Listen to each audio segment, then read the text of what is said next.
Welcome to small kitchen.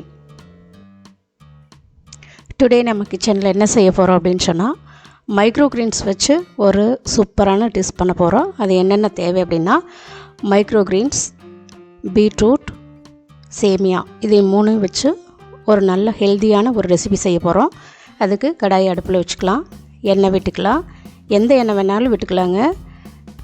கடலெண்ணெய், தேங்காய் எண்ணெய், இது மாதிரி எந்த ஆயில் வேணாலும் உங்களுக்கு தேவையான ஆயில் போட்டுக்கலாம். கடுகு கருவேப்பிலை போட்டு தாளிச்சிட்டு ஆனியன் போட்டுக்கலாம், நல்லா வதக்கி விட்டுக்கலாம்.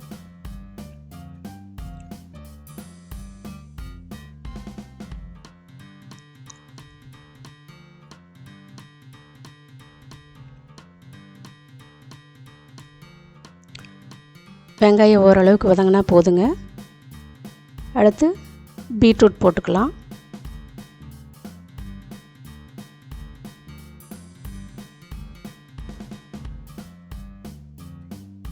நல்லா வதக்கி விடணும்.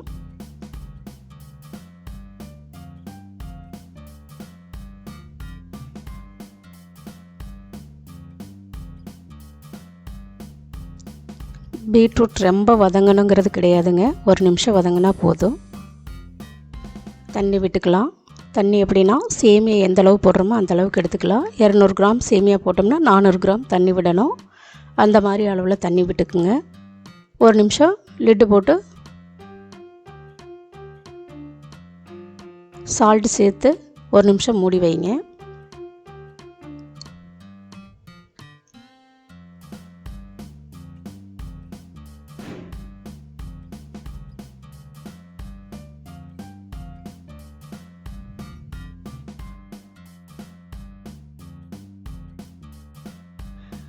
இப்போது காரத்திற்கு க்ரீன் சில்லி பவுடர் ஆட் பண்ணிக்கலாம்.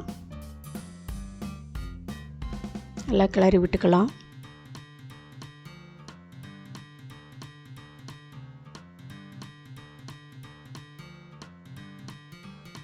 தண்ணி நல்லா கொதிச்சிருச்சு.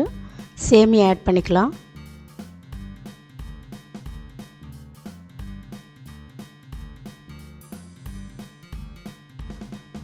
நல்லா கிளறி விட்டுக்கலாம். ஈஸியான ரெசிபிங்க, ஆனால் ரொம்ப ஹெல்த்தியான ரெசிபி. ட்ரை பண்ணி பாருங்கள். குழந்தைகளுக்கு ரொம்ப பிடிக்கும், நல்லா கலர்ஃபுல்லாக இருக்கும். பெரியவங்க முதல் சின்னவங்க எல்லாருமே சாப்பிட்லாம். நல்ல ஹெல்த்தியான ரெசிபிங்க.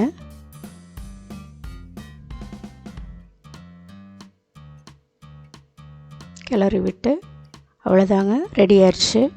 இப்போ மைக்ரோ கிரீன்ஸ் ஆட் பண்ணிக்கலாம்.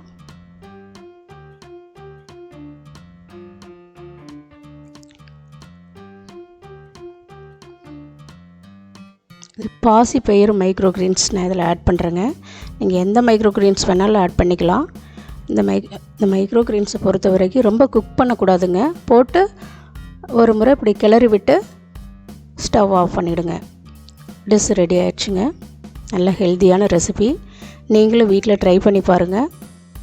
பிடிச்சிருந்தா லைக் பண்ணுங்கள், ஷேர் பண்ணுங்கள், கமெண்ட் பண்ணுங்கள், சப்ஸ்கிரைப் பண்ணுங்கள். தேங்க்யூ.